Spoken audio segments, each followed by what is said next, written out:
It's time for the Splash Live from Civic Center TV, featuring stories from and about people like you in the greater West Bloomfield area. Simulcast on cable, 89.3 Lakes FM, social media, and the web.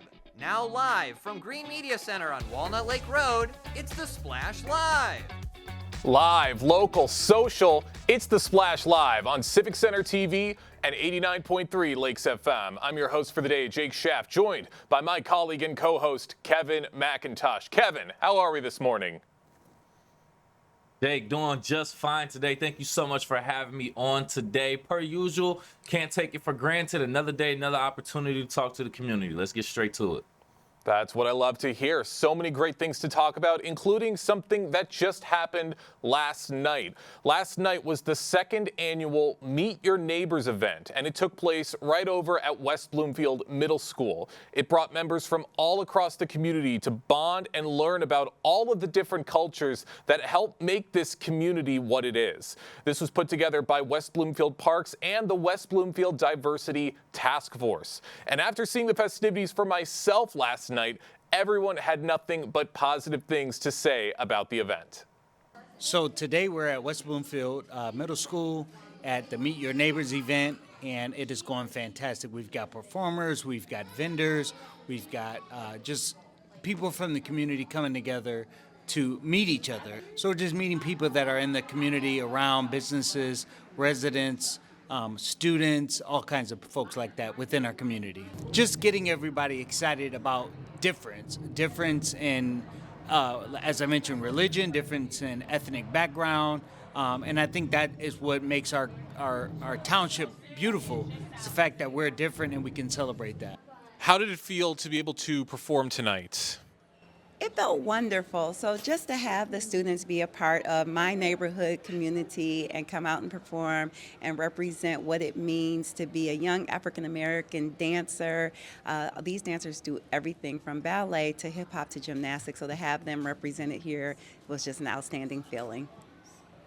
For me, I just love dancing and, doing performances at schools and events and competitions. It just makes me really happy, and I'm glad that it lets others enjoy too, like seeing what they like.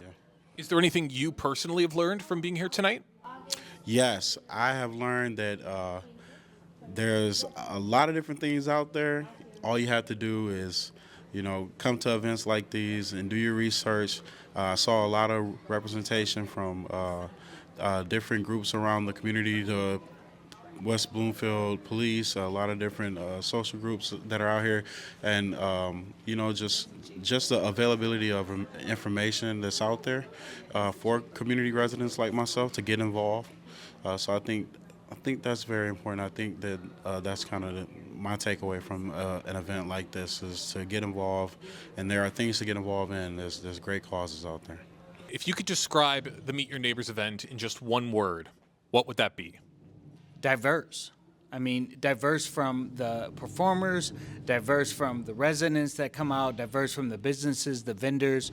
I saw cookies. I saw the hospital. I saw pre-K school. I saw bridal company. So I think we're just in the midst of diversity, and I think that's great.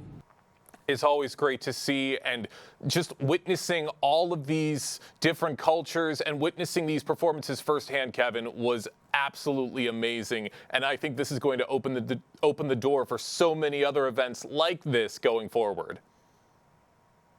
I love that we essentially hosted an event that brings all the cultures within our community together, Jake. I think it's great that we all celebrate, not only just acknowledge diversity, but celebrate it as well, because we have to live with each other. So I think that was a great effort, and it seems like everyone was happy there. Everyone kind of, understood the assignment as to why this event was being held, and it seemed like it was some great entertainment as well. Couldn't have said it better myself, and you are absolutely right. There was amazing entertainment. There were 5 different, very diverse group performances, one of which was the Michigan Pualani Polynesian Dancers. They performed at the event last night, and they are a dance group based in Michigan that learns and performs hula, poi, ori Tahiti, and more. And you can see photos from the performance right now on the screen if you're watching on Civic Center TV. But it was a lot of great movement and definitely got a lot of people up on their feet. And it was more than just the dancers. We also had performances from the Belly Dance and Bollywood Entertainment, Motor City Dance Factory. Of course, we just spoke with one of their teachers and one of their students, Michigan Lion Dance, and the Shannon Irish Dance Company. So covers a lot of bases, Kevin, and I think if you're a fan of any of those dances and you were there last night, you certainly would have been very entertained. I didn't know anything about a Michigan Polynesian dance group, but I think that just gives an example of the different cultures that we celebrate right here in our own community. So whether or not you knew about it or liked it, I'm pretty sure it was very entertaining and was very insightful as well to be a part of that experience. So great effort on behalf of everybody that put that event together. That's right. So many great things, and can't wait to see what the task force has coming up ahead. But speaking of stuff coming up ahead, a lot of other great stuff with West Bloomfield Parks. Isn't that right, Kevin? We already getting ahead of the curve, Jake. We're talking about Halloween and Trick or Treat. Trick or Treat Trail is coming to West Bloomfield October 27th. That is the current plan. It will be at Marsh Bank Park. That's a Sunday, by the way, October 27th. There are time slots that you have to register for in order to participate. There's 4 time slots available starting at 3 p.m. You do walk around and you get tricks. Well, you get more, you get more treats than tricks, I should say. We don't want tricks. But essentially, it is a safe and friendly half-mile paved trail along Marsh Bank Park where you can do some tricking and treating. Head out there with your favorite costume. Bring the entire family. Everybody dress up. And you can see some local businesses, organizations. I believe they'll even have some mascots and some characters out there on the trail as well. Like we said, there are time slots that you have to register for in order to make sure that you are approved to be there. So registration includes a trick-or-treat bag and cider and donuts. And you want to make sure you do that as soon as possible. It's $9 per child for residents, $11 for non-residents as well. And this whole entire event is being brought to you by WB Parks as well as Bright Behavior Therapy. You want to find out more and or register for the event, go directly to WB Parks website, wbparks.org, for more information and for registration. I know we're a couple weeks away,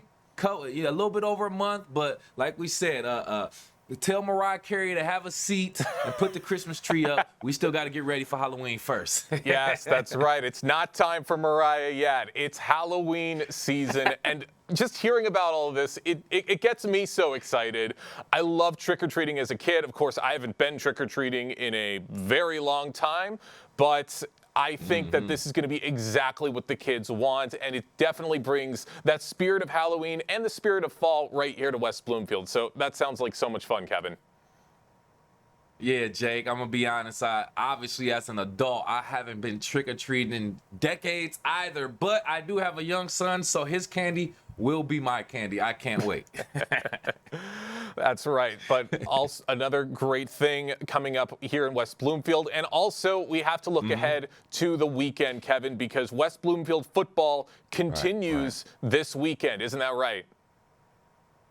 That's true. That's true. As a matter of fact, West Bloomfield football continues their OAA Red Division campaign this week. Let's go Lakers. After a 44-0 blowout victory at homecoming night against Southfield A&T last Friday, we sent our very own Civic Center TV's Tyler Keefe to West Bloomfield High School to get more insight on the bounce back win and how last week's game sets the Lakers up for success in week 5.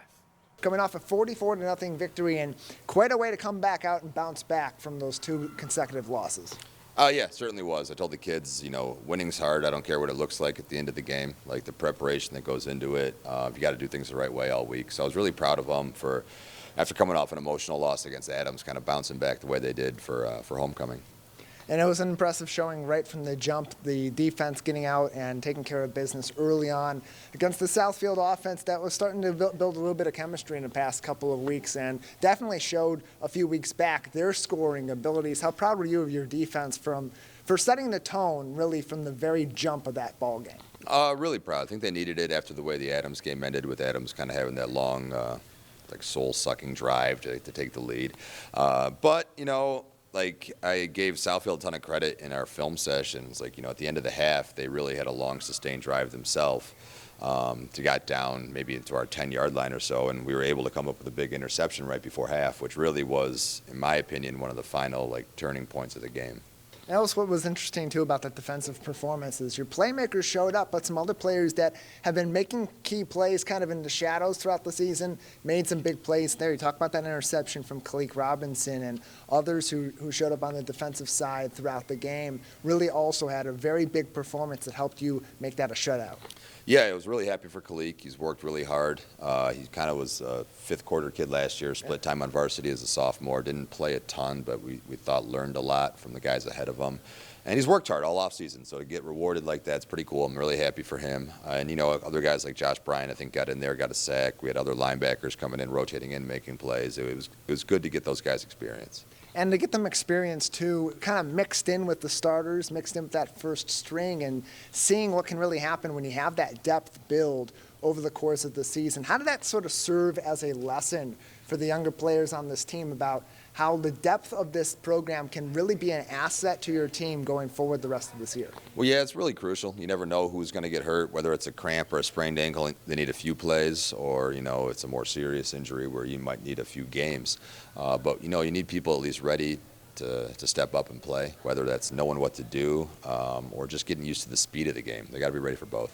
Something I noticed throughout that 44-0 victory is every time it seemed like we went to a shot of your guys on the sideline, everyone was focused, even up 30-0 or 44-0 late in the ball game. It didn't seem like anyone was in a rah-rah mood. They were laser focused on the 48 minutes ahead. How did those last 2 weeks really instill that lesson in your team that they need to be focused from the jump to the finish? Well, you have to kind of see it through, otherwise, 'cause you never know what's going to happen if you're in a football game. So I'm glad about that. And really, when we were able to put some of the other guys into the game, I'm glad the starters, I tell them, like, these guys support you most every other game. You're going to get up there, you're paying attention, you're going to support them just as much. So that was kind of the focus when we put those guys in the game. Just be there, help them learn, cheer them on, and just really be a good team. Offensively, clearly on the scoreboard it shows it, but even just by the numbers and by watching the play of your offense, it seemed like they were really in tune this week, and that really began from your quarterback, Bo Jackson. His most efficient game of the season, 5 for 8 passing, over 100 yards, a touchdown, not a single interception, or one that was really in range of being picked off. How impressive of a game was that for number 8?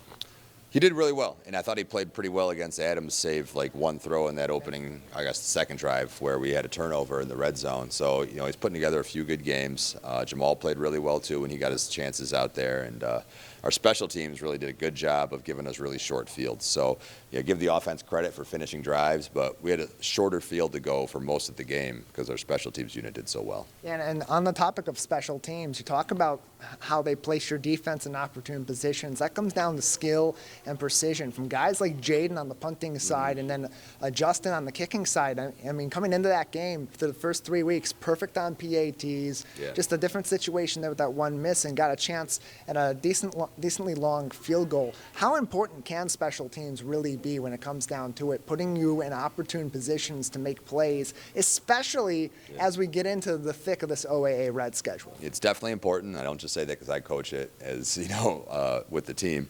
But when it gets to close games, it can be a sway either way. You know, obviously, you think of big plays on offense or big turnovers or sways on defense. But I really think the game against Utica Eisenhower last year, for example, in the district finals, that was won on special teams with punt returns and then kickoff recoveries that we got that really flipped the field against what otherwise was a really close game that was like back and forth. But our special teams really kind of dominated. And then the next week in the regional finals against Clarkston, it looked like we had a special teams mishap on kickoff, but we went down and blocked their last second field goal attempt. So, like, it can really, really matter. And it's a great way, too, for these younger players on the team to show what they're made of and make some plays and be impressive. That's what happened in that past game last week, a muffed punt return that ended up setting you up in really opportune field position. The bad snap on the punt that led to Jamal getting into the end zone. You see the effect that special teams has. It gets discounted, but there's a reason they say football has 3 phases. That's certainly it. End of this ball game, it's 44-0. It's against a tough opponent that's kind of on the younger side and redeveloping. Now you refocus going forward. Coming out of this game, what do you think your team learned that's going to help you propel into these next few weeks as you go in this week to Clarkston and then see Lake Orion and Oxford coming back to the Swamp? Well, I guess that we could be pretty good when we play well and we play clean. And it probably won't have a game the next couple of weeks that looks like that. You never know. But we know that we can be pretty good. And we know from playing at Adams and losing to Adams that we can go toe-to-toe with really good teams. It's just about getting over that hump, and that's really our focus the next 3 weeks. Yes, and a new This Week in Laker Football episode actually premieres this afternoon on Civic Center TV and 89.3 Lakes FM, and as well as all across our social media platforms as well. For more updates on the team in the meantime, visit civiccentertv.com/LakerSports as we head into that rematch for the regional finals from last season. This Friday, the West Bloomfield Lakers will be taking on Clarkston Wolves, the 2-2 Clarkston Wolves, 7 p.m. in Clarkston. Be there, be square. We're getting it done. That's right, Kevin. Certainly going to be a very intense matchup this weekend. But here's something to keep in mind, and this is something I believe Tyler himself has mentioned on the program. The games Tyler has been commentating, we've won. The games he has not been commentating hasn't looked as great. He will be here this Friday. That's looking like a pretty good sign. So fingers crossed that the streak continues. But moving on to other events around West Bloomfield, we also want to make sure that the community stays healthy and up to date with their vaccines. And there's going to be a flu vaccination clinic right here in West Bloomfield coming up very, very soon on October 7th. And it's going to be a great foundation. Alanis Foundation is putting together the event with the West Bloomfield Township Clerk's Office, putting together this great event to make sure that everybody stays happy and healthy. And here to tell us more about this event, we have the founder, president, and executive director of Alanis Foundation, Zach Yaksich. Zach, thank you so much for joining us today on the program.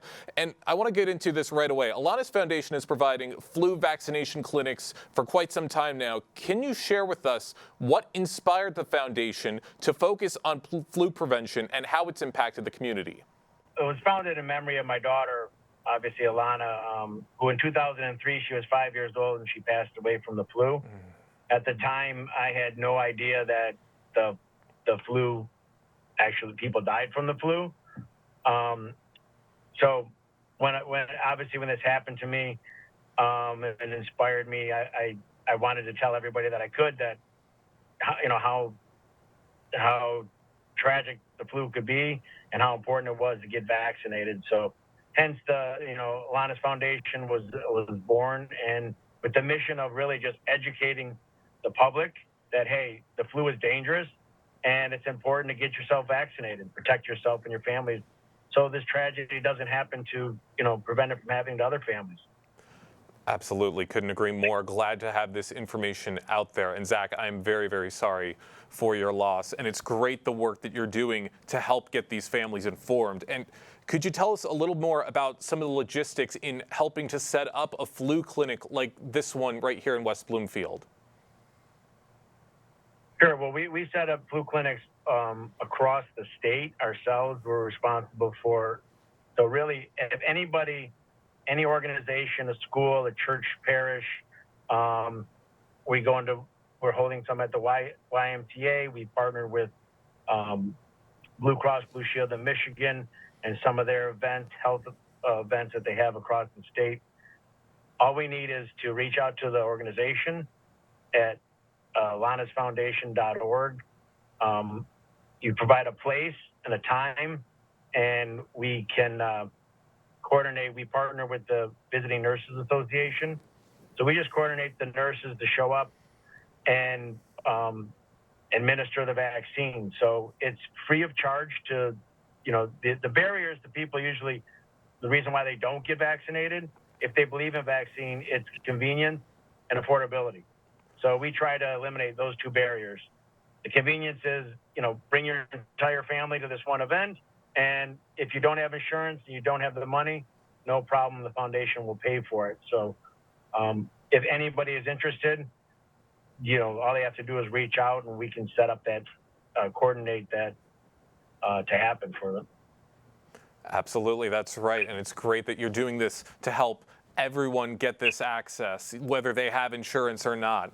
Zach Yaksich, with the founder, president, and executive director of Alana's Foundation, is joining us on The Splash this morning to talk about the flu vaccination drive that's coming up with West Bloomfield Township in October. Now, Zach, the flu vaccination that's being offered at the clinic is trivalent. Can you explain what that means and why it's essential for people to receive this updated flu vaccine every year?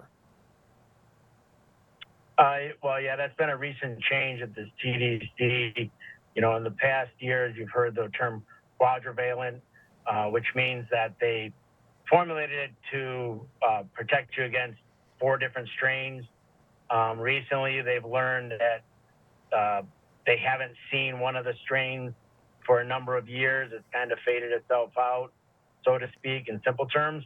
So I guess the highest dose available, to make it simple, is what they call a trivalent, which protects you against the 3 strains that are out there circulating today. So, you're getting the highest dose available and recommended by the CDC. Yes, great, very important information for a lot of the community to know. Now, flu prevention is a crucial part of community health. How do you see flu vaccination clinics contributing to the broader public health efforts, especially in local areas like West Bloomfield? Well, vaccines themselves, when I'm sure you've heard, or many people have heard, the term herd immunity. The more people that get vaccinated, the more protection the community has. But, not everybody's going to get vaccinated. So the more of us that get vaccinated, you're protecting those around you. And there's a lot of people that want it that can't. They may be immune compromised, or they have an allergic reaction to something, so they can't. So it's important for us, the community, to get vaccinated to help protect those individuals as well. So again, in simplistic terms, it's herd immunity. It's our responsibility as a community to protect yourselves and protect each other. And the way to do that is to get yourself vaccinated and get yourself vaccinated against the flu vaccine on an annual basis, because currently it is something that has to be done every year. Unlike some of the other vaccines, the back-to-school vaccines that children get, this is an annual vaccine. Absolutely. Great information everywhere. Zach Yaksich with Alana's Foundation joining us on The Splash to talk about the flu vaccination clinic coming up in West Bloomfield in October. Now, given that pre-registration and consent forms are required for some of the younger residents, the minors, how do you work with families to ensure that they are informed and comfortable with bringing in their children for vaccinations?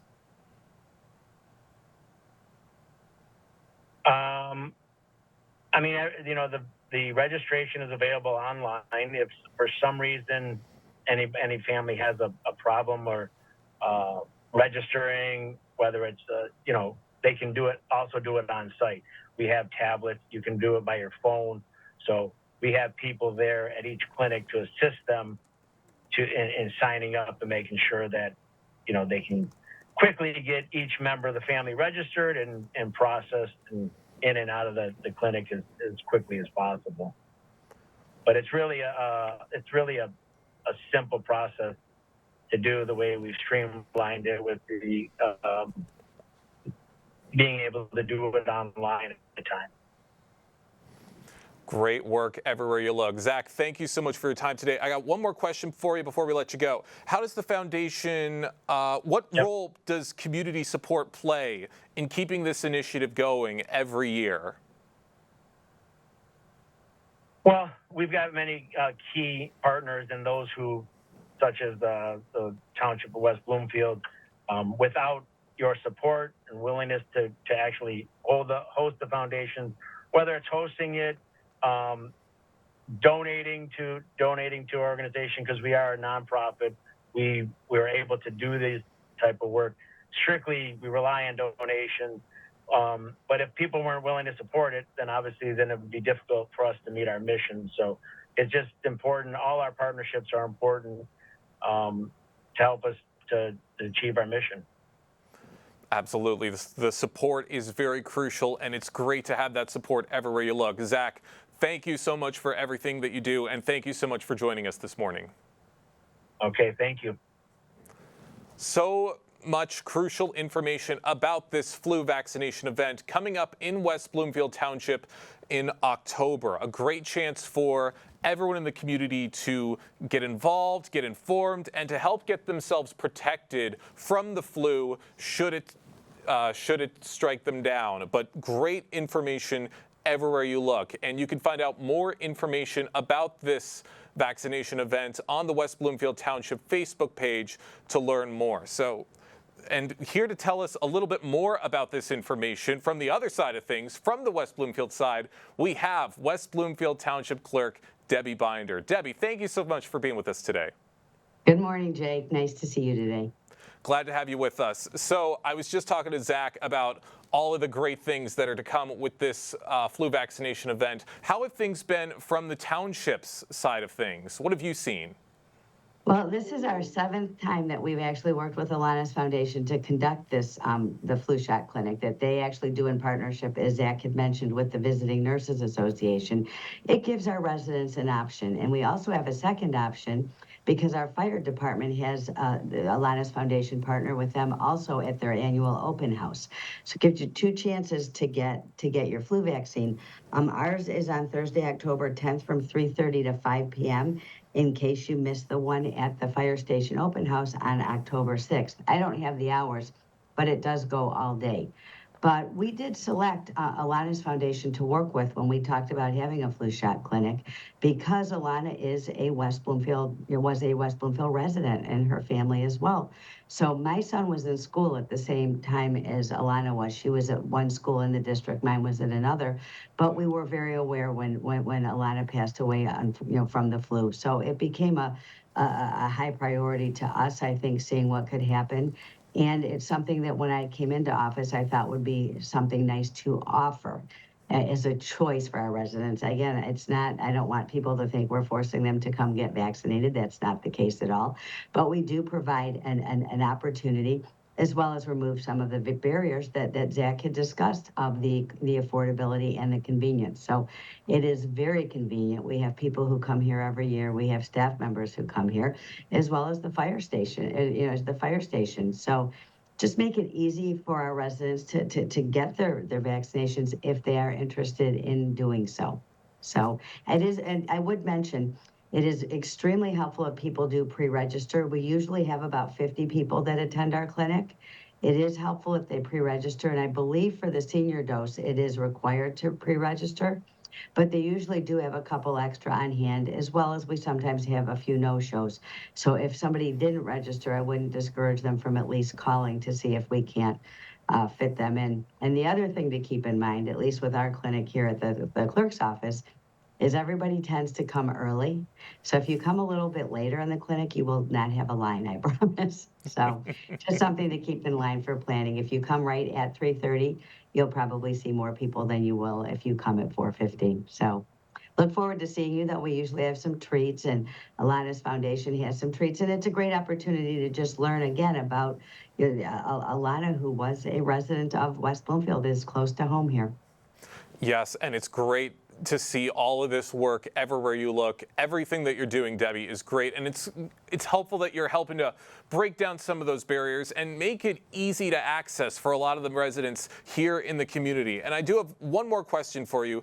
As somebody who serves the public directly, what feedback do you typically hear from residents about the importance of accessible healthcare services such as this? I think anytime we provide something that's accessible to the residents, they are happy. Again, it's a choice. It's not something they have to do, but I think if you do make something convenient for them and something that they value, I think there is great appreciation, of that opportunity. So I think it is providing something that's important, as well as for our staff. I mean, we've seen a lot of people, if they can't make the fire station open house, they do tend to come to our vaccine clinic and our flu shot clinic and get their vaccines. And we have some people that run home and get their kids and bring their kids back. So I think it clearly provides a convenience without having to make a doctor's appointment or go to your doctor's office. It's right here at Town Hall, and usually people can be in and out within 5 minutes. So extremely convenient, and I think well appreciated. I actually, at the football game for my son last week with marching band, I did have a parent come up and tell me that she and her kids would be here this week and how grateful she is that we do have that opportunity. So I do think it meets a need and provides convenience and assistance to anyone who does need it. Couldn't agree more. This flu vaccination event will be taking place Thursday, October 10th from 3:30 to 5 p.m. Debbie, thank you so much for joining us today. Thank you, Jake. Have a great day. Big thank you to Zach and Debbie for their time. Once again, that flu vaccination clinic is Thursday, October 10th. I believe I said October 7th not too long ago. I apologize for that. It is October 10th. But yes, it absolutely provides a great need for the community and provides so much information and healthy benefits. Wouldn't you say, Kevin? A lot of great stuff happening. No, 100% absolutely necessary and needed. We love that people are providing the resources for flu vaccinations as we are slowly getting into that season. It's better to be safe than sorry. If you are an advocate for those flu vaccinations, I know that's a sticky subject right there, but overall, we love that the resources are available if you are able and willing to get them. That's right. So be on the lookout for more of those events all throughout the community. Now, we're going to turn our attention to some of the bigger names in the community. We always work to highlight some of those big names and events in the 4 communities, and this woman right here might just be one of the biggest. This is Jackie Callan, who was recently inducted into the International Boxing Hall of Fame for her trailblazing work as a boxing manager. Callan, of course, one of boxing's first and most successful female managers, managing champions like James Toney and Bronco McCart, all while overcoming many challenges as a female in a male-dominated sport like boxing. Her story was even turned into a full-length movie in 2004 called Against the Ropes, starring Meg Ryan and Omar Epps, showing just how far Jackie has come, and it's amazing to see her being honored in this way. And here to tell us more is the woman herself, legendary boxing manager Jackie Callan. Jackie, thank you so much for joining us today on The Splash. It's my pleasure. It's a beautiful fall day, so I thought we'd do it outside. I want to get every minute of sunshine I can get. So it's a beautiful day, and I'm so happy to be talking to you. That's right. Enjoy that wonderful weather. Enjoy that great Michigan weather right here. Now, how does it feel to receive this incredible honor of making it into the International Boxing Hall of Fame? You know, it was a long time coming because I've been in the business for going on 46 years. But it's typical because it's a male-dominated industry. So it took a little time for them to recognize a woman who's accomplished in the sport. But it's better late than never. So I was very, very pleased to get the call. And the induction ceremony this June was beautiful up in New York. And I had my family there and some friends. And it was just a wonderful tribute to know that your work has made a difference. And most of all, to inspire other females and other minorities to go after your dream. Don't let anything stop you. I sure didn't. That's right. Don't let any of those obstacles stand in your way if it's what you want. So that is incredible to hear, Jackie, and especially incredible after 46, I believe you said, 46 years? Correct. And tell us a little bit about your background and how you got started all those years ago. Well, I was born in Detroit, went to Mumford High School, graduated back in 1964. I'm actually being honored in their Hall of Fame in October, so I'm looking forward to that. It's the 75th year of Mumford High School in Detroit. And I became a journalist at a very young age and started interviewing celebrities, athletes, musicians, actors, TV celebrities. And I did that for 25 years, and I loved every second of it. I met everyone from Elvis to Michael Jackson, Magic Johnson, just anybody that you could think of, presidents like Trump, Clinton, vice presidents, a lot of really interesting people that I would never have met if I hadn't gone into journalism. And I started covering sports back in the 70s when women were not in locker rooms and weren't covering sports. And that's how I got involved in boxing. I went to do an interview with Tommy Hearns, who was just turning pro, 19 years old. And I fell in love with the sport. Go figure, right? But coming from a family, like being the only woman, I had a brother.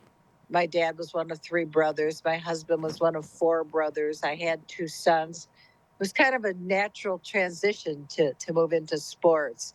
And my first interview was Mark the Bird Fidrich back in 1976. You might not remember him, but he was a really big sensation back in the 70s with the Detroit Tigers. And that led to many more interviews in the sports field, and boxing stuck. And here I am, 46 years later, still managing fighters, still traveling the country to different fights. I do a ton of motivational speaking. I love doing that. And I've written a couple of books, working on a third, and life is good. And, especially at the point when you reach my age, I'm going to be 79 years old. And a lot of women at my age are kind of retired, playing with their grandkids, playing canasta or whatever. And I just can't stop working. I love it. That's great to hear. And so many, as you said, so many great achievements and so many great things. You talked about, you've written a couple books. We had the movie with Meg Ryan. You also worked as a consultant on a show on NBC called The Contender. You worked alongside Sugar Ray Leonard and Rocky himself, Sylvester Stallone. So did you ever imagine when you started out all those years ago that your life would lead you to all of this? No, you never really know what path you're going to take and where it's going to lead. But if you are fearless, and I've always been that kind of a very confident, strong individual, so I'll walk down any path, and I just never know what I'm going to find and what new goals are going to present themselves and what opportunities. And you have to be really open. I met Stallone in 1980 and his brother Frank, and we all became friends. And I never imagined that, over 20 years later, we'd end up working on the same TV show. I mean, you can never even imagine or predict some of the things that happen, but you have to keep an open mind. I've always been very open to new opportunities. And when that one came along with Mark Burnett's show, I just said, absolutely. And it was great. I made a lot of great friends. There were a lot of young fighters on the show, 16 of them, and I still stay in touch with a lot of them. So that was a great experience. That's so great. And I can only imagine some of those stories you've got with Sylvester. They're probably amazing. Jackie Callan joins us right now on the Splash Live. Legendary boxing manager, recently inducted into the International Boxing Hall of Fame after an incredible career, which I would imagine faced quite a few hardships at the beginning as a woman in a male-dominated industry like boxing. Well, it's interesting that you say that, because back when I started, there was no Me Too movement. So women didn't talk about the things that happened or, the incidents that were inappropriate or the things that might have been uncomfortable. We just endured it and kept moving forward. And that was what I did. I just ignored it all and just kept one foot in front of the other, kept a smile on my face, and just kept moving. And that's great. Just focus on yourself, focus on your career. Don't let any of those negative thoughts get in your head. Just focus on you. And with an incredible career like this, what have been some of the most dynamic things, would you say, have you seen throughout this entire career? Oh, there's so much, in over 4 decades, there's so many moments that stand out. But when James Toney beat Michael Nunn back in 1991, in Michael Nunn's hometown, we were like 20-1 underdogs.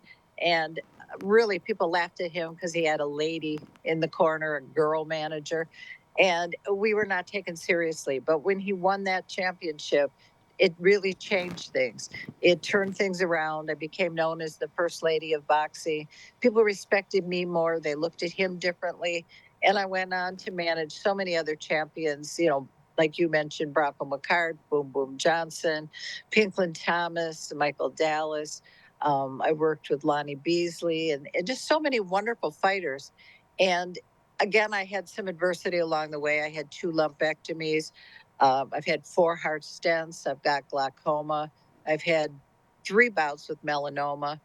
And, you know, you just keep putting one foot in front of the other. And like you say, you do not listen to any negativity because that can only pull you down. And other people's opinions really are none of your business. So I never cared what anybody said. I felt comfortable in my own skin. I felt like I was doing the best job I could do. I was honest. I had integrity, and I felt that would be enough to get me through. And so I didn't pay attention to any kind of negativity. And I think that's a big key. You mentioned that, and you're right. A positive, optimistic attitude is so important in success. Jackie Callan, legendary boxing manager, joins us right now on The Splash, talking about her career and her recent induction into the International Boxing Hall of Fame. Now, Jackie, having had this incredible career, I've got a question. What's something that you wish that you know now that you wish you knew when you were first starting out? That's a wonderful question. I don't think that I've been asked that. And you'd think by now I've heard it all. But that's a great question. What do I wish I knew? I guess I wish I knew then that what I do know now that we just talked about, that other people's opinions don't mean anything. And we're not in this world to please other people. We're in this world. We have a journey. And it starts the day you're born. It ends the day you die. And what you do in between is that little dash. And it's up to you how you want that dash to read when you're no longer here. And I think I would have told my younger self, ignore negativity, don't listen to gossip, don't feed into it, and have that positive attitude that I've learned to have over the years. I wish I had it when I was younger, because seeing that glass half full, or even knowing that it's a glass, it can be refilled. If I would have known that when I was younger, I think that, you know, it would have served me well. But I was fortunate to learn that early enough that it didn't cause a problem. That's great. Wonderful words to say. Jackie, I could ask you so many other questions. We only got time for one more. What advice would you give to young girls today who are interested in making a name for themselves in boxing, whether they're as a fighter or as a manager? Well, that's great because I work with both. I mentor some girls that are now starting to manage fighters. And the same thing with girls. I've managed several female fighters, including some world champion females. And the advice I give any woman is not to pay attention to your gender, because male, female is not important. Same with age, young or old, white or black. None of the isms make any difference. Know your business, because you will be tested. As a woman, we kind of have to know a little bit more than the men, because they will test you. So I would tell any woman, know your stuff, girl, because you're going to get tested. And believe in yourself. Listen to nobody but your inner voice, and stay on that track to the top, and you'll get there. That's absolutely right. Stay on that track. Keep moving forward. Jackie Callan, the first lady of boxing, legendary boxing manager, joins us today on The Splash. Jackie, thank you so much for your time today. It was a pleasure. I can't wait to post this so everyone can see what a great job you did and what great questions you asked. So thank you so much. Absolutely. Thank you, Jackie. Oh, my goodness, Kevin, so many great stories from Jackie, and such inspiration from this story, and it's always great to see all this work you put in being honored in this incredible way. Oh, I love to see it. Great interview, by the way, Jake. A lot of information I wasn't privy to. I'm pretty sure our audience wasn't privy to, but now we learned a lot about a local Metro Detroit native and all the great things she's done, even about the movie. Didn't know that was about her in 2004 with Meg Ryan and Omar Epps. So great interview, and thank you again, Jackie, for being here and giving us your information and sharing your story. Great story. That's right. Lots of great information to get from Jackie, and lots of other great work to help women here in the community. Isn't that right, Kevin? That's a good point. As a matter of fact, there's a local organization that is right here for local women in the community and helping them to make a difference. And actually joining us right here on The Splash is executive director for that organization called Mend on the Move. We have Samantha Seeloff, which I appreciate you being here, Samantha. And just to let me and our audience know, first and foremost, tell us a little bit more about Mend on the Move, its story, and its purpose. We are a wonderful 501c3 nonprofit organization that employs and empowers women who have survived the trauma of abuse. So you had it right. We make jewelry, and that's because jewelry making is a form of therapeutic art. So it's all part of the healing process and part of our bigger program that we have here at Mend on the Move for the women that come to us. Okay, I like that. I like that. Being a creative myself, an artist myself, I'm on that same path. Creativity. When I get in my creative bag, I find peace every time. So I love that. So can you share a personal success story from a survivor, maybe even in our greater West Bloomfield area, who may have found that healing and empowerment through working with Men on the Move? Definitely, and we have more than one survivor that has come from the West Bloomfield area, but for the sake of time, I want to focus on the heart of Mend on the Move. So the founder of our organization, whose name is Joanne Ewald, she's actually from West Bloomfield, and she built this program from the ground up, starting back in 2015 and leading into that. And she is a survivor of abuse herself, and as she was on her healing journey, she, very long story short, wanted to come up with something not only to help her, but to help women around her in her community. And that's exactly what she did. So really, West Bloomfield is near and dear to Mend on the Move's heart. That's very, very inspiring. To know that the founder herself is actually, not only from our area, but a survivor of that and wants to do something like create this organization, a nonprofit where she gets other people who have been through those same situations to kind of come together and heal together, create that safe space. I am a complete advocate for that. Once again, join us right here live on The Splash, executive director for Men on the Move, the nonprofit that helps survivors of abuse in Metro Detroit create jewelry, find peace and healing in their safe space. Now, how do you feel like the jewelry that are created by the survivors reflect both personal stories and the values of the community, of the local community, I should say? Yeah, Mend really focuses on growth. And I know West Bloomfield and all communities are always looking to grow, always looking to improve. And what we do here is we repurpose auto parts with our jewelry, but we're also repurposing lives. So the women that come to our program are not just employed to make jewelry, but they come for services and they come for community. So we're connecting people to therapy. We are having support groups. We're connecting people to even financial relief that they need. And that all goes back to what Joanne, our founder, really wanted to see. She wanted the full picture. She wanted to not just help with the employment piece, but to help the growth, to help the healing, and to move through those stages of grief, guilt, and all the things that come with abuse. And she really created something so beautiful. And we're happy that, a West Bloomfield woman was courageous enough to make that happen. No, absolutely. No, absolutely. And we, like I said, we are proud and happy about that, but more happy about the fact that, like I said, this is a space and an organization for people to look forward to, survivors to look forward to help them heal and, just continue on with their lives in a better, more positive direction more than anything. So for people who, like myself, who want to support but may not wear jewelry or anything like that, how can people like myself in the greater West Bloomfield area support Mend on the Move outside of purchasing jewelry? Yeah, that's a great question. So our website is mendonthemove.org. There's lots of ways you can support by going to the website. But the easiest way, I would say, is becoming a monthly donor to our program. Nonprofits really thrive off their community and the support that their community can give.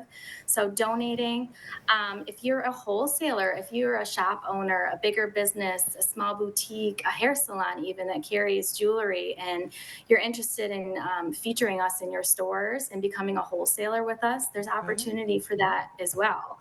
So spreading the word, sharing our social media, sharing our video that we're doing today, getting the word out that we're even out there is there's just great ways you guys could help.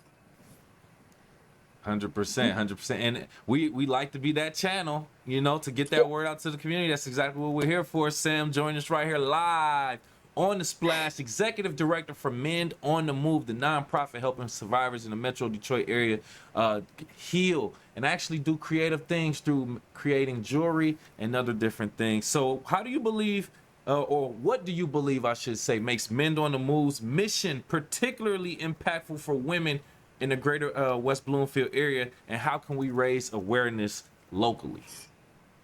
I would say particular for West Bloomfield, as I said, our founder came from the area, but I think it just shows that abuse does not discriminate. West Bloomfield's a gorgeous, beautiful area, and it just shows that women can be affected by abuse in every area. And I think just the awareness that your channel is helping me spread is important for West Bloomfield women to know that if you've been through something like this, it is okay to seek help. It is okay to say something to somebody. And there are women right in your own community have been through the same thing. So the biggest message is you're not alone. And I like that. Even though the common ground may come from a very traumatic situation or past, like we said, moving forward and looking in forward momentum, we're coming together for healing, for safety, and just to be together in that safe space. And we appreciate everything that you all do. Once again, send any additional information, messages that you want to give out to the community who may be interested or just have more questions. Well, again, visit us at mendonthemove.org. We're also on Instagram, Facebook, and TikTok with the handle at @mendonthemove. So you can see what we're doing throughout the year. We just had our big golf outing. So if you missed it this year, we'll be sending things out later in the year. That's our biggest fundraiser of the year. We'd love for you to become a part of it. And again, shop our pieces. They're really cool. I know the video I can't really show, but I'm wearing just the cutest little piece, our tiny little bar necklace. I have beautiful bracelet on with pearls. We make bold styles. We make simple. And every time you purchase a piece of jewelry, it comes right back into our nonprofit to help the women that we employ. And seeing our jewelry sold boosts confidence as well. I mean, what better way to make something beautiful and see someone buy it and give you that power back that, hey, I made this, I'm important, and I can do this stuff. So there's so many ways the community can help. And so I really appreciate you having us on today to talk about it. Oh, Sam, I'm so sorry. I'm sorry. I just got so excited because I know that feeling too. And I know that helps along the journey. So thank you again for your time, and thank you for creating that organization or being part of that organization. Also, once again, Executive Director for Mend on the Move, Sam Seeloff. We appreciate your time. Thank you so much. Have a great day. Thanks again. A local organization founded by a West Bloomfield woman that's making a difference for women who were victims of abuse and abusive relationships, actually helping them gain their power back through creativity. And we love that right there. We love to support it. If you want to support it yourself, get more information, go directly to their website, mendonthemove.org, for more information. And we'll have more information for you regarding everything that's going on locally around the greater West Bloomfield area. We are live, local, social. It's The Splash Live on Civic Center TV and 89.3 Lakes FM. We'll be right back with The Splash Live.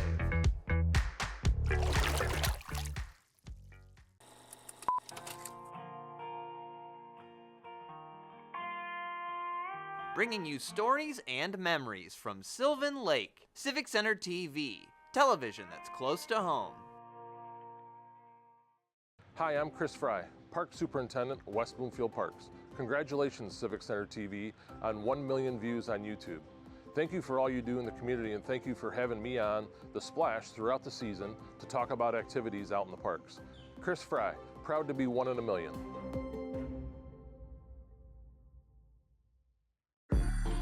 I'm an ex-drug dealer, and I'll be your sub today.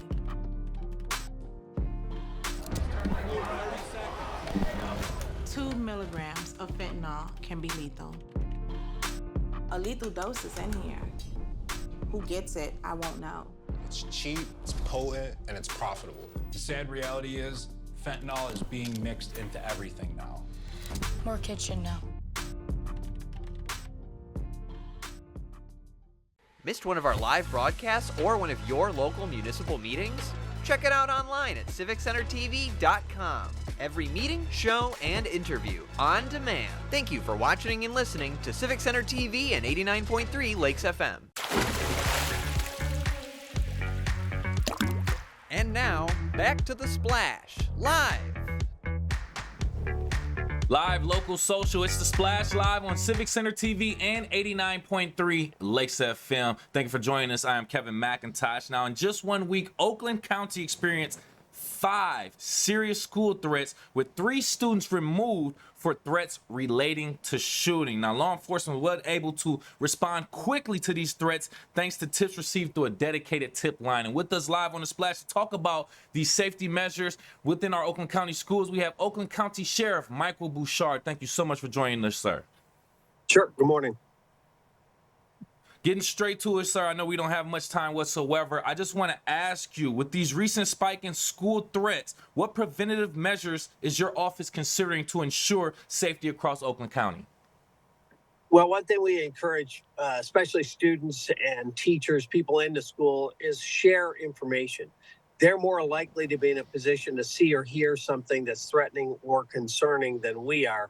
So they've got to share it. And if they can't share it directly with us for whatever reason, or they feel uncomfortable, use the tip line, okay to say.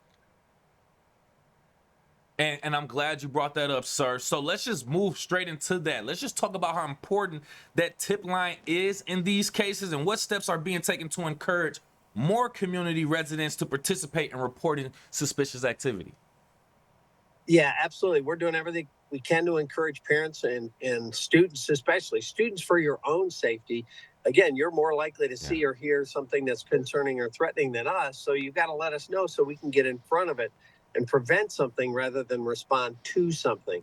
And so once we get a tip, once we get information about a concerning comment or a threat, then we begin our process. And our process is first, immediately make the school and the situation safe. So that go there, check the person, find out who said it, what kinds of things they have with them. And then we'd go with that student, take that student home and determine availability and accessibility of weapons in the home and talk to the parents. So we intervene immediately. We investigate 100% of these.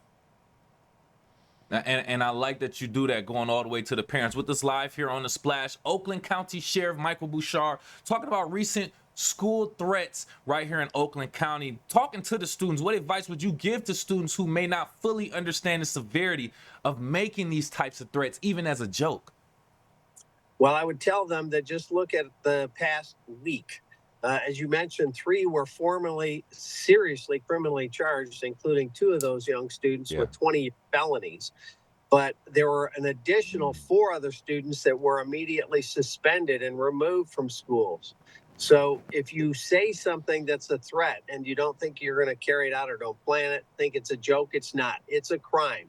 100% of the people that make a threat will be held accountable one fashion or another. Yeah. Not that we want to see everybody in jail, but we want to make sure the message is clear. This is disturbing, threatening, and terrorizing behavior.